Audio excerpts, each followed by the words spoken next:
Terima kasih Pak Suwanto. Jadi kalau misalkan nanti apa namanya, eh, saya ngomong apa tadi ya lupa. Jadi intinya ketika nanti Bapak Ibu tidak mengikuti siaran ulang, saya khawatir tidak bisa mengikuti di proses-proses yang selanjutnya. Itu yang pertama. Yang kedua, sebetulnya kalau memang berbicara Amos secara teknis, itu bisa diselesaikan dengan cepat Bapak Ibu. Karena banyak juga kan yang kita ikut pelatihan Amos 1-2 jam selesai gitu. Tapi yang ingin saya tekankan di sini bukan tentang bagaimana teknis analisis data dan bagaimana menginterpretasikan data. Tapi yang ingin saya tekankan adalah tentang eh, mengapa kita memilih, misalnya kenapa kita memilih estimasi ini. Jadi saya mencoba untuk menjelaskan beberapa bagian yang penting di Amos dan di SEM khususnya tentang mengapa sih estimasinya harus pakai yang ini gitu. Mengapa ini harus seperti ini? Kalau datanya tidak normal bagaimana? Dan seterusnya. Jadi hal-hal itulah yang mungkin membuat agenda belajar kita ini menjadi lama gitu.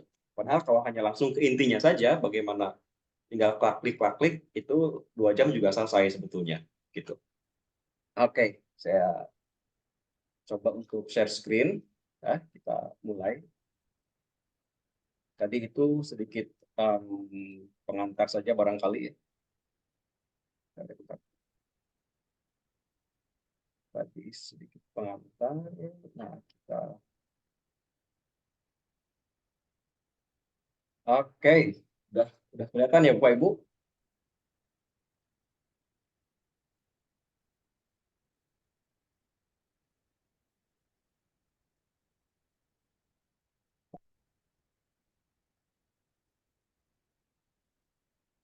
Nah, ini adalah materi yang akan kita pelajari di malam ini, malam kedua, yaitu tentang perangkat lunak Amos untuk Koparian Base SEM. Nanti juga untuk teman-teman yang kesulitan install, nanti kita coba akan praktekkan bagaimana proses instalasi sebelum nanti kita praktek membuat model, ya, buat template bagi model di Amos. Oke.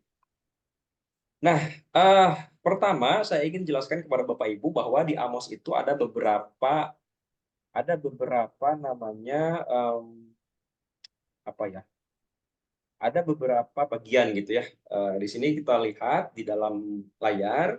Di sini saya sudah tandai ada menu utama, ya menu utama Amos. Di paling atas itu ada file, edit, view, diagram, analyze, tools, plugin, dan help. Itu nanti saya akan tunjukkan per bagian-bagiannya. Kemudian yang kedua itu ada toolbox, yaitu peralatan-peralatan yang biasa kita gunakan, yang biasa akan kita gunakan untuk menganalisis data. Kemudian di sini ada format parameter terdiri dari standardized estimate dan unstandardized estimate. Nah, yang paling bawah di sini ada model struktural. Ini adalah file-file yang baru saja kita kerjakan, ya, baru saja kita kerjakan, nanti akan tersimpan di sini. Nah, kemudian ini layar kerja Amos Seda. Jadi kita itu menganalisis data, menggambar model adalah di bagian sini ya, Bapak Ibu, di layar kerja Amos seperti itu. Oke, kemudian nah, saya ingin memperkenalkan Bapak Ibu di dalam menu utama Amos, khususnya di bagian file, ya. Di sini ada beberapa bagian, di antaranya ada new template, open, dan seterusnya. Ya, kemudian di sini juga ada data files. Jadi ketika kita input data bisa pakai fitur data files ini. Oke. Nah, kemudian ada edit. Nah, edit juga di sini ada beberapa pilihan ya. Dan nanti kita akan coba perkenalkan satu persatu. Kemudian di sini ada view, interface properties. Interface properties ini untuk merubah bagaimana tampilan layar kerja kita, apakah di bentuk portrait, landscape, dan seterusnya. Bagaimana kita memilih kertas kerja, apakah mau di A4, legal, kemudian ada di apa itu namanya, eh, atau berapa ukuran kertasnya gitu ya. Kemudian di sini ada analisis properties, itu terkait dengan metode analisis apa yang kita gunakan. Di sana ada estimasi, ada output yang akan kita harapkan, ada apa namanya prosedur bootstrap. Nanti kita di sana ya yang kita operate-nya gitu. Kemudian dan bagian-bagian lain. Kemudian ada diagram, ya di sini ada diagram-diagram yang biasa kita gunakan untuk menggambar. Kemudian selanjutnya ada analyze, ya analyze. Di sini ada calculate estimation. Itu untuk mengkalkulasi, untuk melakukan estimasi model yang telah kita gambar, oke, dan seterusnya seterusnya. Di sini juga ada tools. Tools ini juga kita gunakan nanti, ya. Dan yang terakhir, nah ini yang tadi saya katakan, ini ada plugin. Sorry. Di sini ada plugin ya, Bapak Ibu. Di sini Bapak Ibu bisa lihat, ya. Ini adalah ini sama-sama Amos 24. Tampilan di Amos saya, ya. Ini adalah tampilan dari menu plugin di Amos saya sebelum dan sesudah diinstal plugin. Oke. Jadi ini adalah tampilan Amos 24, ya, Amos 24 saya sebelum saya install plugin. Di sini hanya ada beberapa varians dan seterusnya. Tapi setelah saya install plugin, jumlahnya menjadi bertambah cukup banyak gitu ya. Di sini ada apa namanya?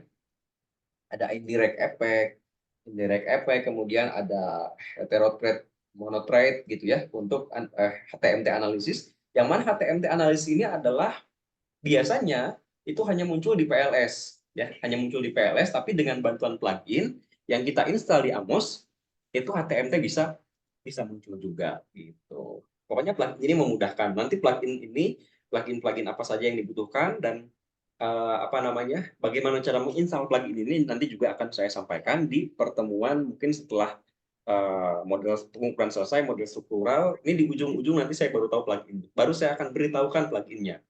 Ya, kenapa pluginnya tidak saya beritahukan di awal? Karena supaya kita terbiasa menggambar secara manual dulu. Karena kalau kita menggunakan plugin sebetulnya kita tidak perlu menggambar, Bapak Ibu. Kita tinggal masukkan data, gambar itu akan otomatis dibuat oleh plugin yang kita pilih, yang kita install di sini, gitu ya. Jadi itu sangat memudahkan sekali plugin-plugin. Oke, nah di sini ada toolbox pengoperasian Amos. Tadi saya tunjukkan tentang menu utama Amos ya, ada file, kemudian ada bagian-bagian tertentu di dalam file itu, kemudian ada analyze, ada apa namanya tadi, ada diagram, ada banyak sekali ya di menu utama.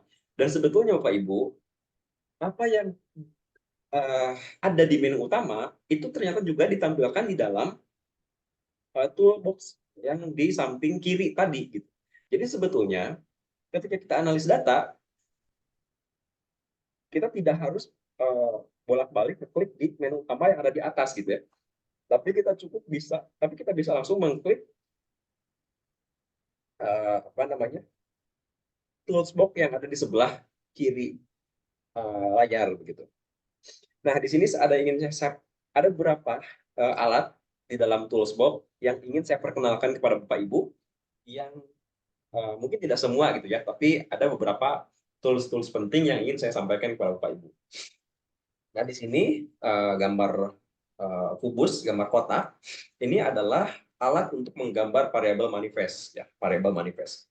Sebagaimana yang saya sampaikan di pertemuan di awal kemarin, variabel manifest itu adalah variabel yang memang uh, posisinya itu sebagai indikator gitu ya, variabel yang dapat diobservasi secara langsung atau disebut juga dengan indikator gitu. Nah, itu digambarnya oleh kotak ini ya, oleh yang gambar kotak. Kemudian ada yang variabel laten. Variabel laten di dalam Amos itu dilambangkan dengan oval, lingkaran ya. Jadi ketika kita ingin menggambar variabel laten atau variabel eksogen, baik itu eksogen atau endogen, kita bisa gunakan variabel gambar yang bulat ini ya. Nah, kemudian di sini ada yang panahnya 1 dan ada yang panahnya 2. Yang panahnya 1 itu menunjukkan jalur hubungan regresi, Bapak Ibu. Kemudian yang panahnya 2 ada kanan kiri itu menunjukkan jalur hubungan korelasi ya, korelasi. Kemudian ada title di sini untuk menuliskan judul diagram. Nah, untuk di dalam title ini juga nanti kita bisa memunculkan kriteria good of fitness dari sebuah model. Nah, nanti ada caranya juga. Oke, kemudian samping kirinya di sini ada list variabel dalam model. Jadi kita bisa ngecek gitu ya variabel mana yang sudah tersebut. Kemudian ini ada gambar tangan 1 ya, bukan Amin di sini. Gambar tangan 1 itu menunjukkan apa namanya? Itu untuk memilih salah satu model yang ingin kita tunjuk. Kalau Microsoft, di dalam Microsoft Office ya, kita mengenal ada Control A. Control A itu kan dia langsung ngeblok semua tuh ya. Nah, kalau gambar 1, dia itu berarti dia hanya ngeblok yang kita klik saja. Oke, itu kalau yang dipilihnya itu kalau kita mengklik gambar tangan yang satu. Tapi kalau kita mengklik gambar tangan di sebelahnya, ini ya gambar tangan yang 5, itu untuk memilih semua objek. Ini kalau dalam Microsoft Office itu sama dengan fungsi Ctrl A. Oke, Ctrl A. Nah, kemudian di bawah, di sini ada gambar apa nih? Gambar seperti mesin fotokopi ya. Itu adalah alat untuk mengcopy objek. Jadi kalau kita misalkan sudah gambar satu model apa namanya? Variabel laten dengan lengkap variabel manifestnya dan ingin kita copy misalnya untuk model yang lain, itu bisa menggunakan fungsi yang ini. Ya, fungsi yang kayak mesin fotokopi ini. Nah, kalau kita ingin menggeser objek, kita gunakan alat yang ini.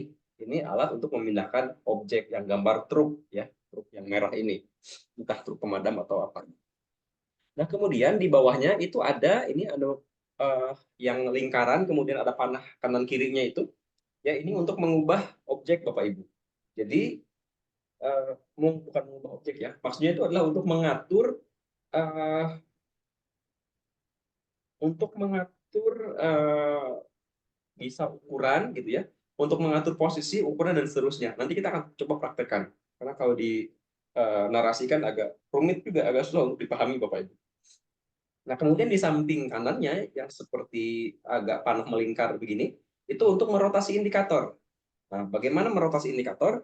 Nanti akan saya tunjukkan di um, di dalam saat kita praktek nanti ya. Kemudian ke bawah. Oke, ini di skip saja dua. Nah, di sini ada alat untuk memilih data. Jadi, ketika kita sudah menyelesaikan gambar model dan kita ingin memasukkan data, kita bisa mengklik ini. Ya, mengklik yang gambar apa ini ya. Nah, klik itu, nanti kita akan tampilan ada kotak dialog untuk kita menginput data di sana. Nah, kemudian di sebelah kanannya itu adalah alat untuk memilih properti analisis. Jadi kita ingin apa saja sih yang mau kita analisis? Nah, kita bisa lihat uh, di sini ya. Apakah estimasinya ingin maksimum likelihood, apakah ingin GLS, ULS, kemudian ADF, FIML, nanti kita bisa pilih di properti analisis dengan mengklik gambar yang ini. Oke. Kemudian di bawahnya itu ada mengcopy diagram jalur ke clipboard ya. Jadi Bapak Ibu, ketika kita misalnya ingin mengcopy mengcopy model ya, mengcopy model dari Amos, itu kita bisa menggunakan fungsi yang ini yang ada gambar papan ya, papan. Nah, kita bisa gunakan fungsi itu untuk mengcopy nanti di copy ke tempat yang memang kita butuhkan. Kemudian di samping kanannya itu ada alat untuk melihat luaran analisis. Nah, ketika sudah selesai analisis, kita bisa melihat hasil analisis dengan mengklik tombol tersebut gitu ya. Bentar Pak Ibu, ada iklan dulu.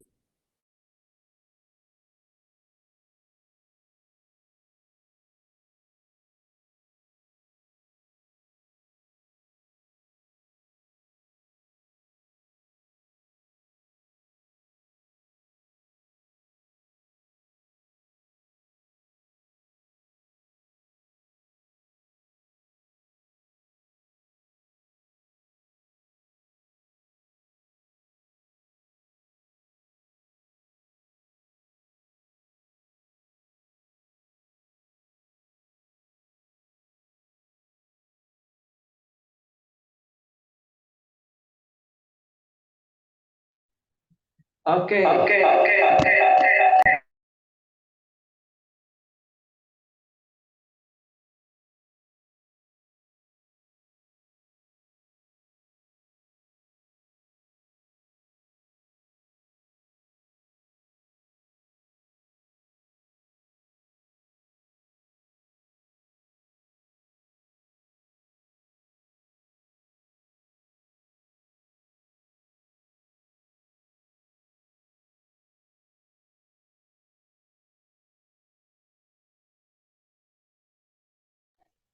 Masih mute Kang Dede, nggak ada suaranya. Oh, oke, sorry, maaf, maaf. Oke, jadi yang selanjutnya itu ada yang saya tunjuk ini ya, ada alat untuk memilih properti objek yang gambar amplop. Jadi nanti Bapak Ibu ketika apa namanya tuh, ketika eh, Bapak Ibu ingin menamai variabel, menambahkan error gitu ya, itu bisa dengan mengklik gambar amplop ini. Itu kalau di dalam Amos itu dia ada di objek kalau tidak salah, di menu utama objek gitu ya. Kemudian di bawahnya itu ada gambar ini ya yang saya tunjuk, itu alat untuk zoom area terpilih dan seterusnya. Oke, nah sekarang kita beralih ke sebelah yang kanan ya Bapak Ibu. Di sini di paling atas yang saya tunjuk ini, di sini adalah view input diagram. Jadi untuk melihat, oh ya, ini untuk melihat, misalnya kita udah running, ya kita udah estimasi data, datanya udah keluar. Nah, kalau datanya udah keluar, itu otomatis yang nyala itu yang sebelah kanan Bapak Ibu. Yang panahnya ke atas, itu yang akan nyala. Ya, dia akan menampilkan output di dalam layar kerja yang tadi. Jadi dalam dalam diagram itu, di dalam diagram model itu nanti akan langsung keluar angka-angkanya. Ya. Nah, kalau kita ingin melakukan pengeditan, ya misalnya ada variabel yang mau kita delete gitu, atau ada variabel, ada konstruk, ada apa namanya variabel manifest yang ingin kita delete, kita tidak bisa langsung delete. Kita kita kembalikan dulu biasanya ya, kembalikan dulu, klik untuk yang panahnya ke bawah ini, sehingga nanti outputnya hilang, baru kita berikan treatment kepada uh, berikan treatment sesuai dengan apa yang kita inginkan seperti itu. Itu jawaban. Oke. Nah, di sini, oh satu lagi. Di sini ada format parameter Bapak Ibu ya. Format parameter itu eh, ada dua, ada unstandardized estimate dan standardized estimate. Apakah perbedaan unstandardized dan standardized estimate? Nanti akan saya coba jelaskan di slide selanjutnya. Nah, sebelum saya lebih jauh membahas standardized estimate dan unstandardized estimate, saya ingin menyampaikan tentang notasi ya. Di sini di dalam Amos itu ada beberapa notasi yang memang harus kita pahami barangkali Bapak Ibu ya. Nah, kenapa demikian? Karena eh, ketika kita merumuskan suatu model eh, penelitian, kalau dalam ilmu sosial gitu ya, ada model penelitiannya dulu. Nanti dari model itu kita akan buatkan model persamaan statistiknya. Dan membuat model persamaan statistik itu akan identik ya. Kita akan gunakan eh, notasi-notasi Yunani. Misalnya variabel independen ya. Variabel independen itu dilambangkan dengan KSI Bapak Ibu. Kemudian misalnya untuk variabel dependen itu dinamakan dengan eta ya. Kemudian misalnya apa namanya? Di tingkat item, variabel manifest untuk variabel manifest untuk yang posisikan independen untuk exogen ya, untuk variabel exogen itu dilambangkan dengan X. Kemudian variabel manifest untuk endogen variabel itu dilambangkan dengan Y gitu. Nah, kemudian untuk structural relationship, bagaimana hubungan antar variabel itu dilambangkan dengan gamma dan beta, Bapak Ibu. Gamma itu untuk menunjukkan hubungan antara variabel independen kepada variabel dependen ya. Tapi ketika kita ingin menunjukkan bagaimana pengaruh variabel endogen intervening ke variabel endogen itu dilambangkan dengan beta. Nah, saya contohkan di gambar yang sebelah kanan. Di sini ada full structural model with Greek notation. Ya, di sini ada notasi Yunani untuk dalam satu model penuh, gitu ya.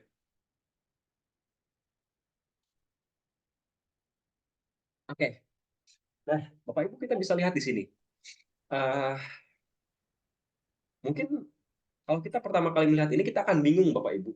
Tapi ketika kita memahami ya makna dari notasi Yunani, kita dengan mudah menunjukkan di sini tuh mana yang variabel dependent, mana yang variabel independent. Kalau garu-garu nggak belajar ya. Ya, tidak apa-apa, Je. Mau fokus di mana? Nah, contohnya misalnya ini ya, kita cari mana variabel independennya. Kita bisa lihat dengan melihat structural relationship berdasarkan notasi Yunani. Misalnya. Kita lihat, Bapak Ibu, kalau kita ingin melihat variabel independennya, kita bisa lihat dari notasi gamma misalnya. Oke, kita lihat di sini mana yang notasinya gamma misalnya. Nah, kita lihat di sini Bapak Ibu, organizational support ini ya panahnya ke role ambigu ke sini ya, panah ke sini itu lambangnya apa?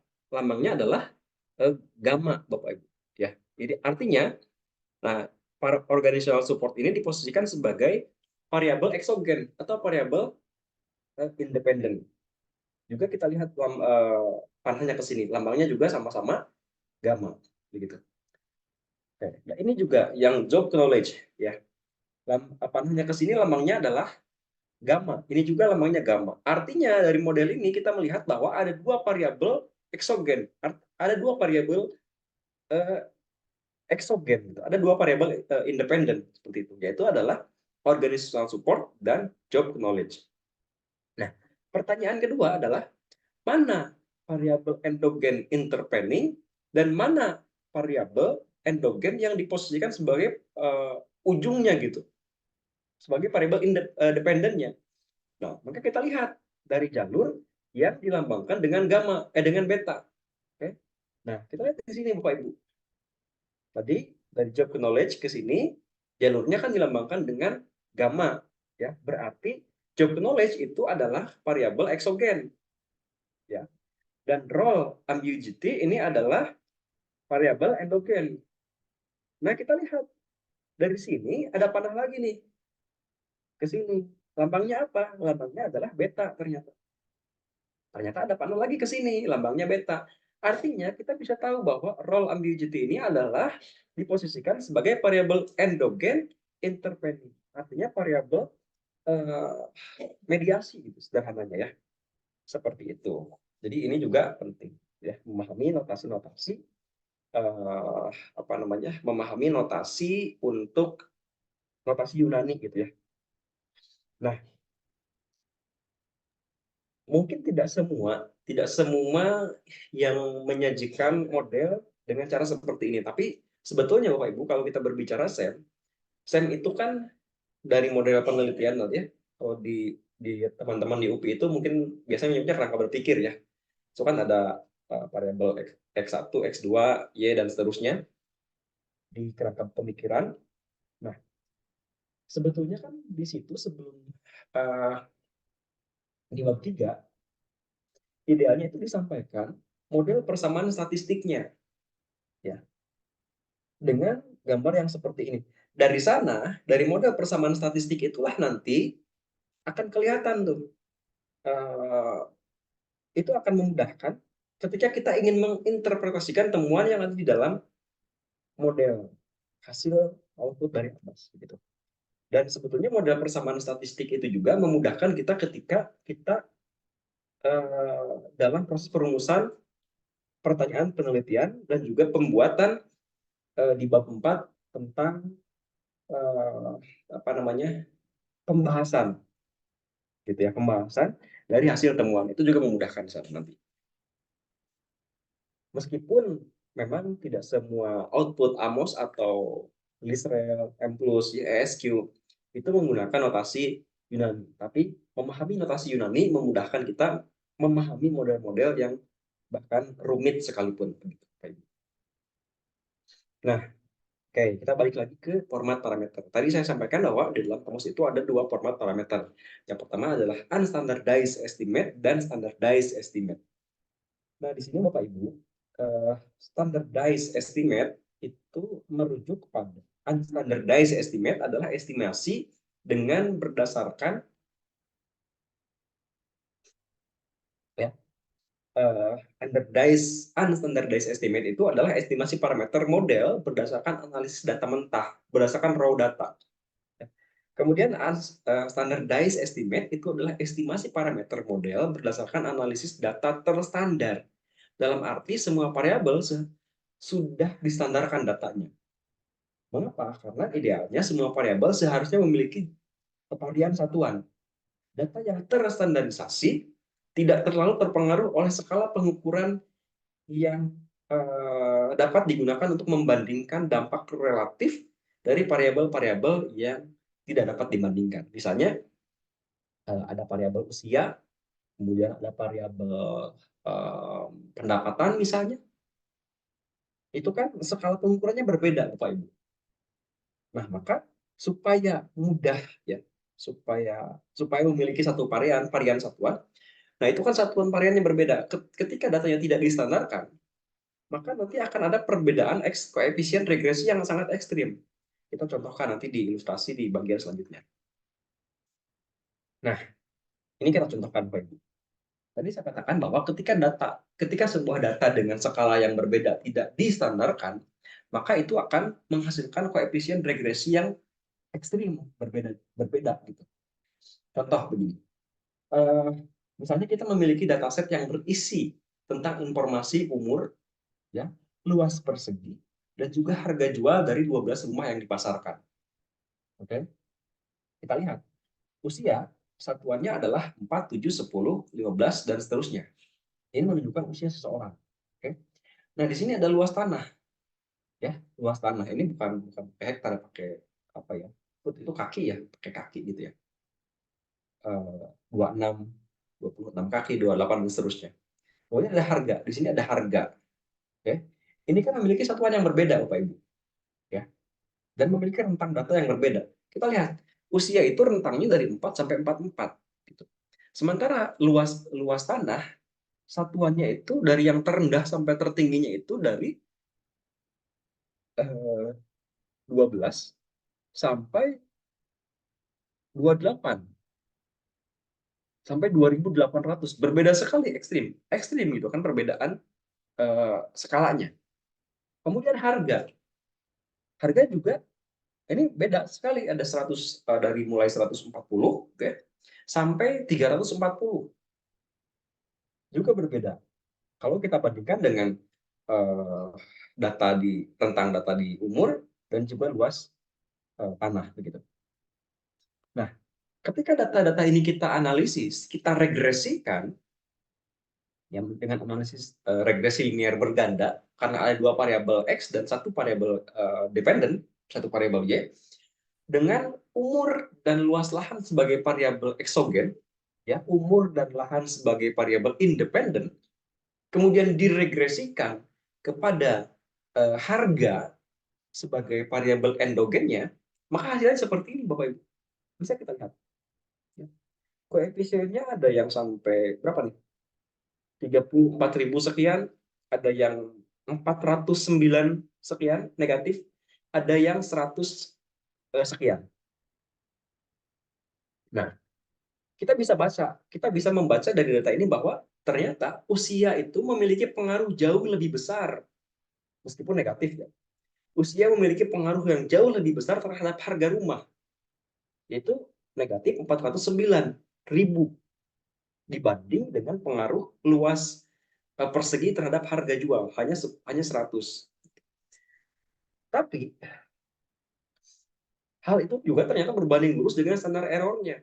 Artinya apa? Semakin tinggi semakin tinggi koefisiennya, standar error-nya juga semakin tinggi gitu. Artinya tingkat kepercayaannya juga ini dipertanyakan begitu. Kita lihat ya, pengaruhnya efeknya 409.000. Tapi standar error-nya sampai 612 gitu. Nah, pertanyaannya adalah mengapa ada perbedaan koefisien regresi yang ekstrim? Ya. Mengapa ada perbedaan koefisien regresi yang ekstrim? Di sini interceptnya 34.000 sekian. Koefisien regresi untuk umur mencapai negatif 409.000 dan koefisien regresi untuk luas tanah mencapai 100.000. Mengapa ada perbedaan koefisien regresi yang ekstrim? Jawabannya karena terdapat perbedaan skala yang ekstrim pada kedua variabel. Ya, terdapat perbedaan skala yang ekstrim pada kedua variabel. Ya, lihat saja. Di sini usia dari 4 sampai 44. Nah, luas kan sudah mulai ribuan tuh. Price harga bukan ribuan lagi, sudah ratusan ribu. Jadi perbedaan skalanya itu ekstrim sekali, jauh sekali gitu. Nah, tapi kita lihat bagaimana kalau kita buat data ini menjadi data terstandar. Nah, ini misalnya ini hanya ilustrasi ya Bapak Ibu. Ini hanya ilustrasi.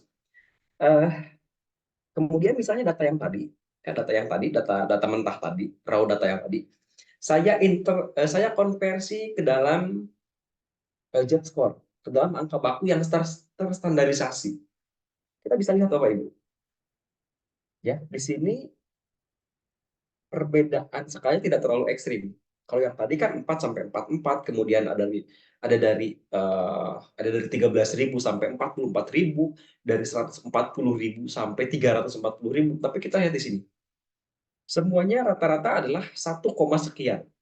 Ini data yang sudah saya konversi ke ini adalah bentuk data mentah, data mentahnya ini. Kemudian saya konversi ke dalam bentuk Z-score atau angka baku yang terstandarisasi. Jadinya seperti ini Bapak Ibu. Kemudian saya analisis dengan regresi berganda, ya, dengan umur dan luas tanah sebagai variabel independen dan harga sebagai variabel dependennya. Kita lihat Bapak Ibu hasilnya. Nah, variabelnya sama, efeknya apa namanya? Koefisiennya ya, koefisien regresinya yang usia tetap negatif. Tapi tidak jomplang ya, tidak seperti yang tadi gitu. Nah, seperti ini Bapak Ibu. Nah, pertanyaannya sekarang adalah kapan data terstandarisasi dan data terstandarisasi digunakan? Oke. Kapan digunakan keduanya gitu? Adanya data terstandarisasi dan tidak terstandarisasi bukan berarti bahwa data yang tidak terstandarisasi itu jelek, bukan ya. Tapi data terstandarisasi dan data yang tidak terstandarisasi itu memiliki fungsi dan manfaat yang lain. Contoh begini, koefisien regresi tidak terstandar berguna ketika kita akan menafsirkan pengaruh perubahan satu unit pada variabel eksogen terhadap variabel endogen. Ya, dia menjelaskan pengaruh perubahan satu unit pada variabel eksogen terhadap variabel endogen. Contoh misalkan ilustrasi dari kasus yang tadi, Bapak Ibu. Peningkatan usia satu unit dikaitkan dengan penurunan harga rumah rata-rata sebesar 409 negatif 400 penurunan harga rata-rata sebesar 409 dengan asumsi luas perseginya tetap. Nah, ini untuk ilustrasi seperti ini mudah kalau lebih mudah menggunakan data tidak terstandar. Betul? Ya. Kemudian contoh lain. Peningkatan satu unit luas persegi dikaitkan dengan kenaikan harga rumah rata-rata sebesar 100 dengan asumsi usia dipertahankan konstan. Nah, angka penurunan 409 dan kenaikan 100 itu dari mana? Dari sini Bapak Ibu. Ya. Tadi satu kenaikan unit usia, maka harga rumah mengalami penurunan sebesar 409. Kenapa penurunan? Karena pengaruhnya negatif. Di sininya ya. Kemudian ilustrasi yang kedua. Peningkatan satu unit luas lahan persegi, ya, Apa tadi? Saya lupa kalimatnya. Peningkatan 1 unit luas persegi dikaitkan dengan kenaikan harga. Ya, dikaitkan dengan kenaikan harga rata-rata sebesar 100. Kenapa kenaikan? Positif di sini Bapak Ibu. Sederhananya seperti itu. Ya. Itu untuk ketika itu lebih mudah menggunakan data tidak terstandarisasi ketika kita ingin menafsirkan pengaruh perubahan 1 unit. Nah, biasanya ini diterapkan untuk regresi tidak terstandar itu digunakan untuk data-data yang sifatnya bisa diobservasi secara langsung. Ya, seperti itu. Mengapa? Karena kalau kita untuk data-data yang bisa diobservasi secara langsung itu akan lebih enak menggunakan data tidak terstandar. Jika memang tujuannya adalah untuk menafsirkan pengaruh perubahan 1 unit, Bapak Ibu. Seperti itu. Nah, kita balik misalnya. Kita coba bisa nggak menafsirkan temuan yang tadi dengan koefisien regresi standar terstandar? Bisa nggak? Bisa. Tapi temuannya menjadi aneh. Mengapa menjadi aneh? Karena koefisien regresi terstandar itu berguna ketika kita akan membandingkan pengaruh berbagai variabel eksogen terhadap variabel endogen. Nah, karena setiap variabel distandarisasi, maka kita dapat melihat variabel mana yang memiliki pengaruh paling besar terhadap variabel endogen. Ya. Tapi salah satu kelemahannya adalah koefisien regresi terstandar sulit untuk diinterpretasikan. Contoh misalnya, kalau saya menggunakan, kalau saya misalnya menginterpretasikan data yang tadi, temuan regresi yang tadi berdasarkan data yang terstandar, mungkin saya akan mengatakan begini: peningkatan usia 1 unit dikaitkan dengan penurunan harga rumah rata-rata negatif 0,092. Ya. Pertanyaan saya, penurunan harga rumah sebesar 0,092 itu berapa rupiah, Bapak Ibu? Susah kan ukurnya, gitu ya. Kemudian yang contoh kedua misalnya, peningkatan 1 unit luas persegi dikaitkan dengan kenaikan harga rumah rata-rata sebesar 0,885. Harga sebesar 0,885 itu sebesar apa? Gitu ya. Susah. Kita susah untuk menginterpretasikan itu. Makanya ketika kita ingin menafsirkan perubahan 1 unit, ya, yang kita gunakan itu adalah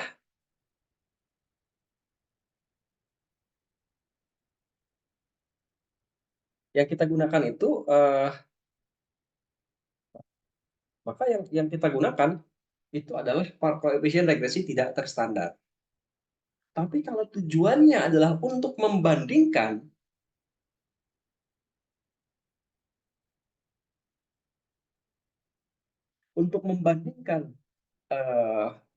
pengaruh, itu adalah koefisien regresi terstandar yang kita gunakan. Seperti itu. Nah, pertanyaannya, kan bisa nggak pakai koefisien regresi tidak terstandar untuk menafsirkan variabel yang tidak terobservasi? Susah, Bapak Ibu. Kalau untuk menafsirkan variabel yang tidak terstandarisasi itu susah. Kenapa saya katakan susah? Contohnya begini. Kalau misalnya saya melakukan penelitian bagaimana pengaruh motivasi terhadap terhadap prestasi belajar misalnya, ya, menggunakan angka yang tidak terstandar. Kemudian nanti temuannya begini, berarti peningkatan misalnya, peningkatan hasil peningkatan 1 unit, peningkatan hasil belajar 1 unit dikaitkan dengan kenaikan motivasi belajar sebesar 2 misalnya. Coba Bapak Ibu bisa pikirkan dengan logika gitu ya. Kenaikan motivasi sebesar 2, motivasi sebesar 2 itu sebesar apa motivasinya kira-kira?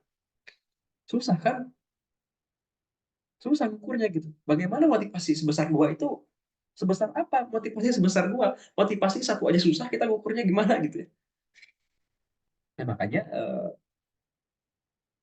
kalau kita kembalikan kepada prinsip dasar statistik, regresi baik itu regresi linear sederhana atau regresi linear berganda itu lebih cocok untuk variabel yang variabel yang terobservasi seperti berat badan, tinggi badan, kemudian nominal uang gitu ya. Itu lebih bagus. Tapi kalau untuk variabel-variabel yang tidak terobservasi, itu susah pakai regresi. Lebih direkomendasikan pakai SEM. Seperti itu. Oke. Nah, di dalam perangkat lunak Amos dan mungkin software apa namanya, software SEM yang lain, Bapak Ibu, konversi data tidak terstandarisasi menjadi data terstandarisasi dilakukan secara otomatis sehingga tidak memerlukan prosedur khusus. Kalau tadi saya melakukan ilustrasi yang ini, itu saya manual, itu manual pakai SPSS gitu, ya. Saya lakukan manual pakai SPSS. Tapi ketika sudah di SEM, ya sudah di SEM, itu tidak perlu tidak perlu apa namanya, dikonversi secara manual karena SEM sudah Amos gitu ya, sudah akan mengkonversi itu secara otomatis. Jadi nanti Bapak Ibu bisa pilih apakah outputnya mau output yang tidak terstandar atau output dengan data terstandar gitu. Nah, oke, selanjutnya di sini saya lanjut ke bahasan tentang apa namanya ini, analisis properti, ya, properti analisis.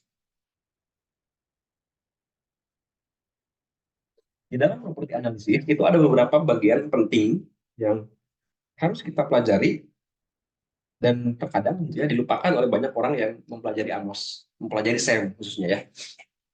Nah, di sini ada beberapa estimasi yang bisa dipilih Bapak Ibu.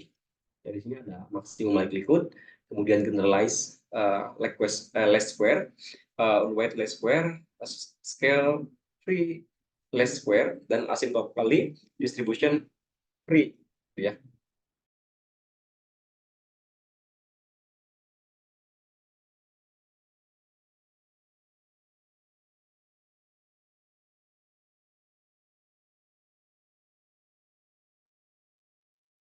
Nah, di sini ada 5 estimasi yang bisa kita pilih untuk di dalam Amos. Sebetulnya estimasi dalam SEM itu banyak selain 5 ini ya.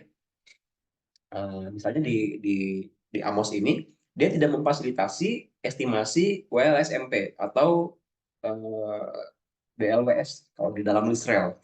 Nah, WLSMP atau DLWS di dalam Lisrel itu adalah estimasi yang bisa kita gunakan untuk mengestimasi data yang sifatnya data biner, data yang sifatnya kategorikal, data-data yang dihasilkan dari instrumen ya kognitif, misalnya dari instrumen pilihan ganda. Bisa nggak diuji pakai Amos, di dalam SEM bisa, tapi software SEM-nya harus memfasilitasi estimasi DL, DLWS kalau nggak, atau WLSM.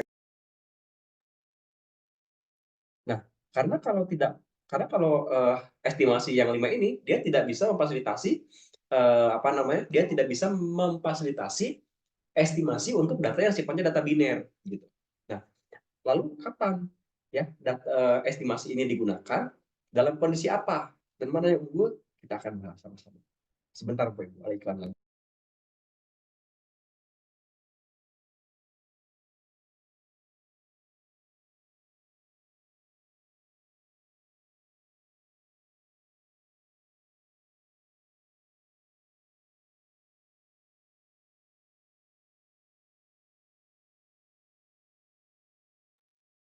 Oke. Nah, kapan ya? Kapan dan dalam kondisi apa estimasi-estimasi ini digunakan? Nah, sebelumnya saya ingin sampaikan dulu Pak Ibu bahwa di dalam SEM gitu ya, di dalam SEM baik itu di Amos, Emplus, Lisrel, kemudian ada Jamopi dan seterusnya, estimasi yang default yang direkomendasikan oleh software SEM karena apa namanya? Yang direkomendasikan oleh SEM karena itu adalah ML itu atau maximum likelihood itu adalah estimasi yang direkomendasikan dan menjadi estimasi yang baku digunakan oleh perangkat lunak SEM, baik itu Amos, Lisrel, Emplus, ESQ, dan Jamopi dan seterusnya. Kenapa ML menjadi sebuah estimasi yang default gitu ya? Karena maksimum likelihood itu dianggap sebagai estimasi yang akurat dan stabil, Bapak Ibu. Nah, Kendati demikian, estimasi ML atau maksimum likelihood itu memiliki satu kekurangan, di mana estimasi ML itu sangat rentan sekali, sangat sensitif dengan data normal, ya, sangat sensitif terhadap normalitas data. Artinya dia sangat apa ya, sangat sensitif lah itu terhadap normalitas data. Nah, maka untuk mengantisipasi kekurangan dari maksimum likelihood ini, maka dikembangkanlah estimasi-estimasi lain yang bisa kita pilih seperti GLS, WLS, SFLS, ADF, dan FIML atau Full Information Maximum Likelihood yang cenderung lebih tahan terhadap ketidaknormalan data. Nah, ini menjadi penting Bapak Ibu untuk saya sampaikan karena kerap kali kita bingung, ya. Kita bingung ketika kita dihadapkan pada data yang tidak normal, kita bingung. Ini harus kita analisis dengan cara apa lagi gitu ya.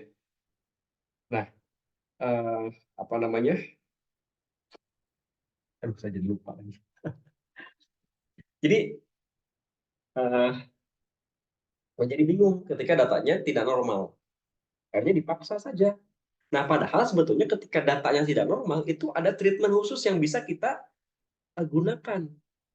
Yang misalnya salah satunya adalah dengan memilih estimasi yang tahan terhadap normalitas data. Tapi hal-hal yang sifatnya prinsipil seperti ini tidak diketahui banyak, mohon maaf ya, tidak diketahui oleh banyak pengguna dari SEM. Tidak banyak diketahui oleh para pengguna software atau perangkat lunak untuk SEM. Gitu. Nah, makanya saya katakan di awal bahwa hal-hal yang sifatnya teoritis ini menjadi penting untuk kita ketahui supaya kita tahu langkah apa yang kita ambil ketika kita dihadapkan pada suatu masalah analis data. Misalnya kita dihadapkan datanya nggak normal nih, apa yang kita lakukan?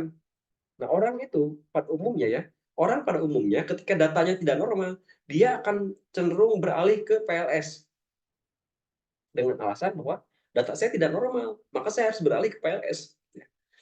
Padahal sebetulnya seperti yang sudah saya jelaskan di awal pertemuan pertama, ketika PLS itu kan penggunaan software SEM, perangkat lunak SEM, ya, baik itu yang sifatnya varian dan covarian based SEM, itu bukan didasarkan pada ketidaknormalan data atau sesuatu yang lainnya, tapi didasarkan pada tujuan penelitian, Bapak Ibu. Apakah tujuannya menguji teori atau memprediksi? Jadi bukan karena, jadi jangan sampai ketika datanya tidak normal, lalu udahlah saya pindah pakai covarian saja, pakai PLS misalnya softwarenya. Tidak bisa seperti itu, gitu ya. Tidak bisa seperti itu. Karena Amos pun, CBSM pun ketika kita menghadapi masalah ketidaknormalan data, ya, Amos itu memfasilitasi berbagai teknik dan metode yang bisa kita gunakan. Salah satunya tadi memilih estimasi yang tahan terhadap ketidaknormalan data. Itu salah satu triknya, gitu ya. Itu salah satu penyelesaiannya. Tapi nanti ada penjelasan lebih detail nanti di pertemuan kesekian kita bahas masalah-masalah yang muncul di estimasi dalam SEM. Nah, Bapak Ibu, kapan ML digunakan? ML itu saya katakan tadi itu adalah estimasi default, ya, yang digunakan dalam berbagai software atau perangkat lunak SEM. Karena estimasi ML ini dianggap sebagai estimasi yang kuat dan yang akurat dan stabil, begitu. Nah, bila sampelnya lebih dari 200 dan datanya normal atau asumsi normalitas datanya terpenuhi, maka teknik ML ini, bukan teknik ML ya, estimasi ML ini atau maximum likelihood estimation itu menjadi direkomendasikan. Karena dia bisa menghasilkan hasil penelitian yang bagus, karena begitu. Tapi ketika sampelnya lebih dari 200 dan datanya tidak normal, kita bisa gunakan GLS atau Generalized Least Square, SFLS, dan WLS. Tapi Bapak Ibu, di sini GLS lebih saya rekomendasikan. Kenapa? Karena dia lebih baik dibanding SLS dan ULS. Mengapa saya katakan lebih baik? Karena SLS dan ULS itu dia tidak memberikan nilai chi-square, Bapak Ibu. Ya, dan SLS dan ULS itu dianggap sebagai sebuah estimasi yang sudah ketinggalan zaman, sudah kuno gitu. Jadi ini sudah jarang digunakan. Nah, kemudian yang ketiga itu ada namanya apa namanya? Ada namanya pendekatan sorry. Apa nih? Bentar. Ada pendekatan ADF. ADF itu sebetulnya adalah pendekatan yang dia juga tahan terhadap normalitas data. Tapi ADF itu akan lebih baik ketika dia digunakan untuk data yang lebih besar daripada 1000. Datanya harus sampelnya besar, lebih dari 1000 idealnya gitu. Itu kita bisa gunakan data yang sifatnya ADF gitu ya. Nah, kemudian yang terakhir ada namanya data yang apa namanya? Ada estimasi FIML. FIML itu adalah full information maximum likelihood. Nah, FIML ini digunakan ketika kita menghadapi kasus missing data yang hilang. Nah, kita bisa gunakan FIML. Tapi di dalam kamus, misalnya kita lihat Bapak Ibu, loh, di sini kan tidak ada FIML. Bagaimana FIML itu kita gunakan? Sementara di sini tidak ada estimasi FIML gitu ya. Nah, ada caranya gitu ya. Caranya adalah ketika kita ingin menggunakan estimasi FIML, caranya adalah dengan klik maksimum likelihood-nya ini, kemudian kita klik estimate mean and intercept. Ya, kita checklist ini. Kalau sudah ini di checklist dan kita estimasi, maka estimasi yang kita gunakan itu pada dasarnya adalah estimasi FIML, full information maximum likelihood. Nah, kenapa data hilang? Kenapa data hilang harus diestimasi menggunakan pendekatan FIML? Karena pada dasarnya, Bapak Ibu, pada dasarnya sistem AMOS itu dia tidak akan menganalisis data ketika kita menjanjikan ada satu saja data yang hilang. Jadi misalnya di dalam input data itu, data inputnya misalnya kita ada 200 data. Dari 200 data itu ada satu saja data yang hilang. AMOS itu nggak mau ngerunning. AMOS itu nggak mau bekerja gitu ya. Makanya eh, ada beberapa literatur yang saya baca, ketika kita menemukan missing data, pilihannya cuma dua. Ya. Yang pertama adalah dengan kita memberikan jawaban sendiri, artinya melengkapi data yang kosong dengan kita ngarang jawaban, dengan melihat kecenderungan jawaban si responden, gitu ya. Atau yang kedua adalah menggunakan pendekatan FIML. Tapi, nah ini FIML ini sebetulnya juga memiliki kekurangan. Kekurangannya adalah dia tidak akan eh, apa namanya eh, apa, output modification index-nya dia tidak akan keluar. Nah, modification index itu untuk apa? Nanti kita akan bahas di belakang. Nah, ada modification index. Kalau kita menggunakan pendekatan FIML, modification index-nya tidak akan keluar dan itu akan menjadi masalah juga nantinya. Makanya ketika ada data yang hilang, beberapa peneliti yang terbiasa pakai AMOS biasanya itu akan menambah. Misalkan ada 3 data yang hilang gitu. Itu si peneliti akan mengisinya sendiri. Dengan cara apa? Dengan cara melihat kecenderungan jawaban responden dari jawaban sebelumnya dan jawaban setelahnya, seperti itu. Nggak boleh sih sebetulnya gitu ya, karena itu berhubungan dengan etik barangkali ya, tapi ya memang kondisinya begitu. Itu sudah menjadi rahasia umum gitu ya. Tapi kalau mau aman ya kita gunakan IPM. Dan saya pikir kalau di zaman sekarang ya sudah apa ya, eh, kemungkinan data hilang itu kecil karena sekarang pengumpulan data saja kan menggunakan apa tuh namanya, apa tuh namanya itu? Google Form ya. Google Form itu kan harus diisi, tidak boleh tidak diisi. Jadi kemungkinan untuk ada data hilang itu menjadi kecil, Bapak Ibu. Kalau di zaman sekarang, yang sistem pengumpulan datanya menggunakan uh, Google Form gitu. Oke, bentar.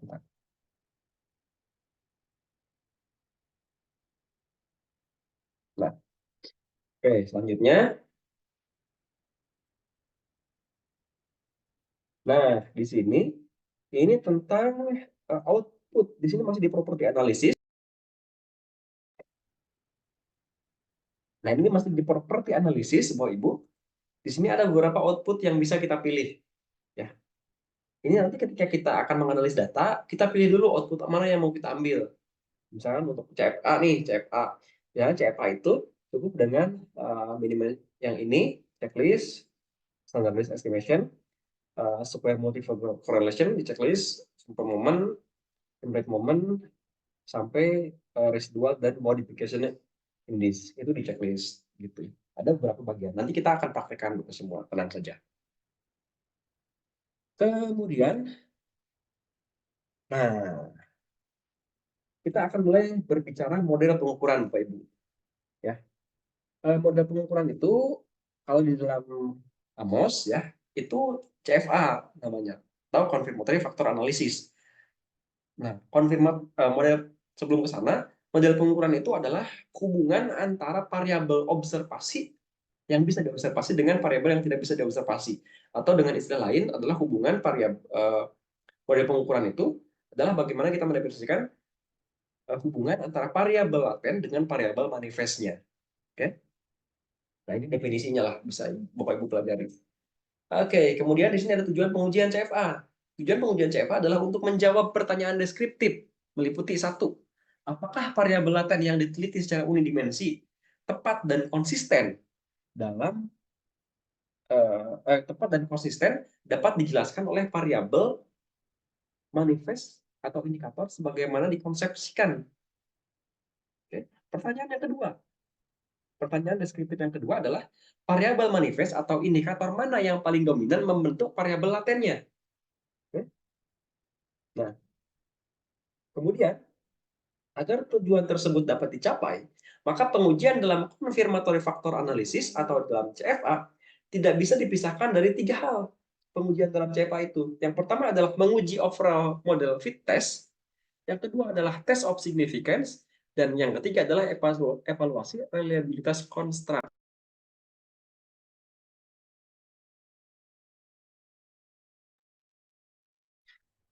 Ya, jadi tidak bisa dipisahkan dari tiga tes ini: overall model fit test, test of significance, evaluasi reliabilitas konstruk. Apa saja apa yang dimaksud dengan overall model fit test of significance, dan evaluasi reliabilitas konstruk? Nanti kita akan pelajari di bagian selanjutnya. Oke. Nah, jenis uji model pengukuran. Dalam CFA itu ada beberapa jenis uji model pengukuran, Bapak Ibu. Ya.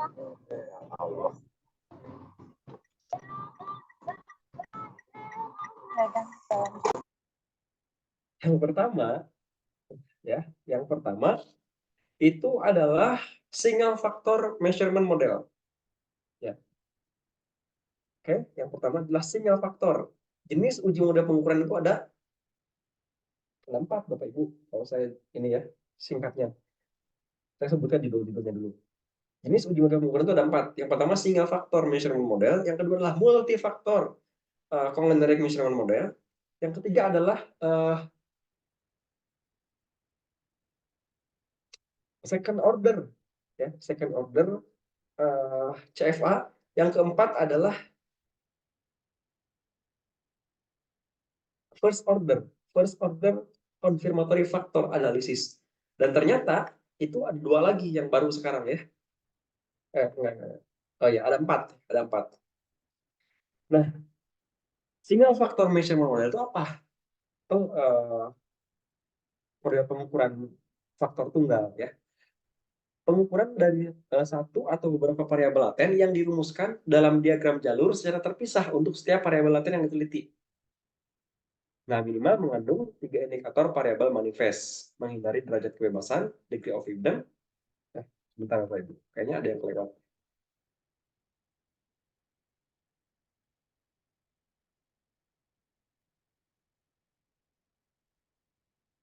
Oh, oke. Sorry. Nah, jadi Bapak Ibu, single factor measurement model itu adalah apa namanya? Dia bagaimana kita menguji variabel laten yang dirumuskan dalam diagram jalur yang terpisah-pisah. Misalnya kita ingin menguji 3 variabel, ya, misalnya variabel A, variabel C, variabel B, variabel C. Kalau kita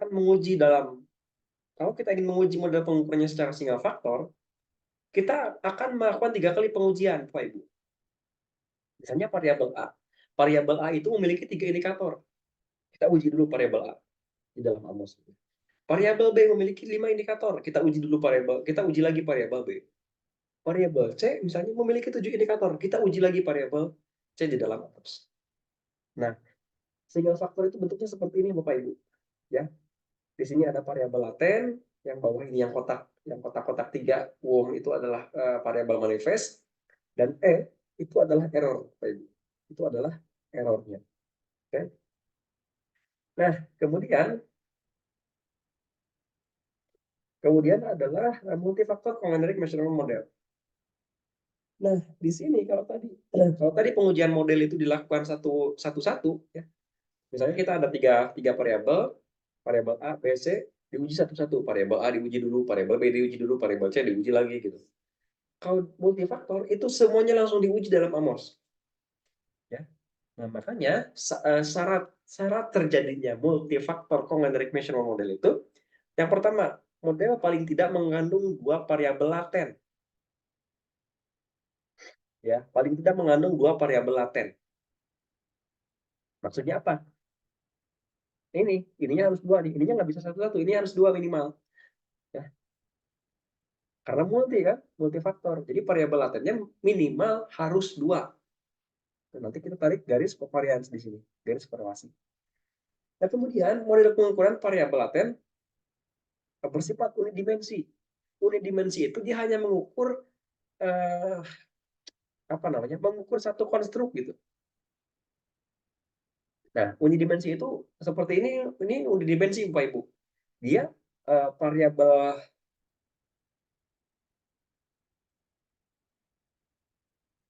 bersifat unit dimensi, dia hanya mengukur satu konstruk saja, ya. Jadi tidak nyebrang ke sana kemari gitu.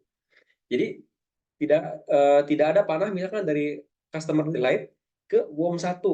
Itu tidak bisa kalau multifaktor. Kemudian yang ketiga, yang C itu antara variabel laten yang diukur diasumsikan saling berkorelasi. Ya. Diasumsikan saling berkorelasi. Makanya di sini Bapak Ibu ada panah di sini. Ya. Ada panah dari customer delight ke positive port of mode gitu ya.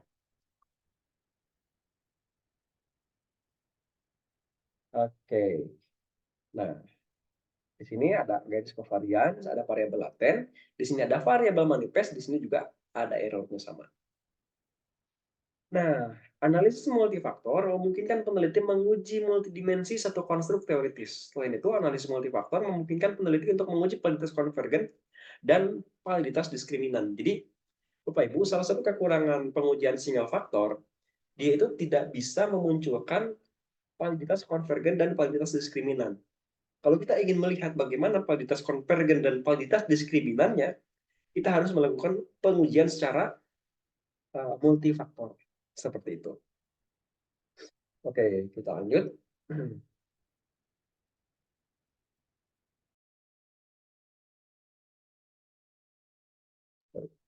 Nah, ini adalah jenis model pengukuran yang kedua. Ya. Yang ketiga. Yang ketiga dari keempat. Yang ketiga itu adalah first order confirmatory factor analysis. Model pengukuran di mana konstruk atau variabel laten langsung diukur oleh variabel manifest. Ya. Sementara second order confirmatory factor analysis adalah model pengukuran di mana sebuah konstruk atau variabel laten diukur oleh konstruk lain, kemudian baru diukur oleh variabel indikator. Jadi kita lihat langsung ke contoh ya, biar nggak kemalaman, materinya kebanyakan.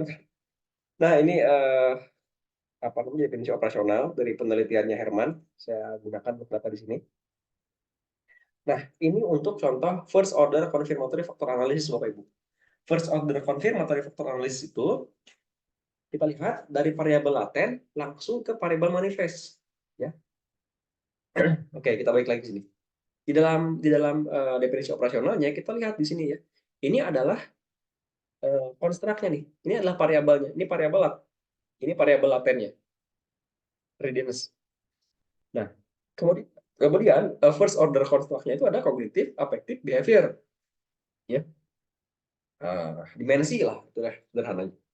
Nah, kemudian dari dimensi ini diturunkan ke item. Ya, ke indikator nih. Nah, ini itemnya nih, atau indikatornya nih. Ada di sini ya. Nah, Kalau first order, dia dari readiness langsung ke indikator, Bapak Ibu. Jadi dimensinya tidak diliwatkan. Tapi kalau second order, dimensinya dilibatkan di sini. Readiness, maksudnya gimana? Readiness terdiri dari tiga, dari kognitif, afektif, dan behavior. Kognitif diukurlah 3 item, oleh 3 indikator. Afektif diukurlah 3 indikator. Behavior diukurlah 3 indikator. Begitu seterusnya. Itu untuk second order confirmatory factor analysis. Nah, kemarin saya ingat, kalau nggak salah Indra ya, yang tanya, itu tuh apa sih yang di bawah? Kalau ini kan error ya. Kalau ini tuh apa? Yang D ini. D ini ternyata kemarin saya salah jawab, itu bukan error ya. Saya baru ingat ternyata yang di sini itu namanya residual. Ya, residual. Jadi D1, D2 dan D3 itu adalah residual. Yang di sini adalah error gitu. Jadi itu kemarin minggu kemarin Indra tanya. Nah, ini penting Pak Ibu. Jumlah variabel manifest atau atau indikator di dalam sebuah variabel laten itu minimal 3 jika modelnya adalah single faktor atau first order. Jumlahnya itu adalah 3 item, ya, 3 indikator, 3 variabel manifest. Kenapa? Karena jika indikatornya atau jika variabel manifestnya kurang dari 3, maka DF-nya itu akan bersifat negatif. Ya. Sehingga model akan menjadi under identified. Jadi nggak bisa diidentifikasi gitu. Ketika misalnya kita sorry. Ketika kita misalnya apa namanya, dalam satu indikator gitu ya, satu indikator itu ada dua, dalam satu variabel laten ada 2 indikator misalnya. Itu pasti under identified. Bisa sih di running, tapi di outputnya itu nanti ada keterangan misalnya variabel ini variabel ini berpengaruh kepada variabel ini, koefisiennya itu nggak muncul karena ada tulisan under identified, tidak bisa diidentifikasi seperti itu. Tapi ketika modelnya multifaktor, ya, ketika modelnya multifaktor, maka variabel manifestnya itu minimalnya 2. Kalau kurang dari 2, maka model menjadi under identified sehingga mengalami kegagalan estimasi. Ini sama juga, ya. Jadi ingat, kalau modelnya first order, minimal indikatornya harus 3. Tapi kalau modelnya multifaktor, minimal itu 2, Bapak Ibu. Seperti itu. Oke, kita next. Nah, ini penting Bapak Ibu. Ketika kita mengembangkan sebuah indikator, ya, kita itu akan dihadapkan, sebagai saya misalnya ya, sebagai peneliti sosial, saya itu dihadapkan apa namanya, apa ya, ketika eh, ketika misalnya saya gitu ya, dan teman-teman semua ingin menguji model seperti model-model penelitian pada umumnya, maka pertama-tama yang perlu dipertimbangkan, ya, eh, yang perlu dipertimbangkan oleh kita adalah jenis ukuran yang akan kita gunakan. Ya, jenis ukuran yang akan kita gunakan sebagai indikator dari variabel laten, Bapak Ibu. Mengapa? Karena ini menjadi penting karena kita akan mempertimbangkan jenis data dan ada berapa, apa namanya, mempertimbangkan jenis datanya gitu. Nah, di sini maksud mempertimbangkan jenis data itu adalah yang akan kita analisis itu data yang bisa diobservasi secara langsung atau data yang tidak bisa diobservasi secara langsung. Kalau data yang bisa diobservasi secara langsung kan tadi misalnya ada seperti tinggi badan, berat badan gitu ya.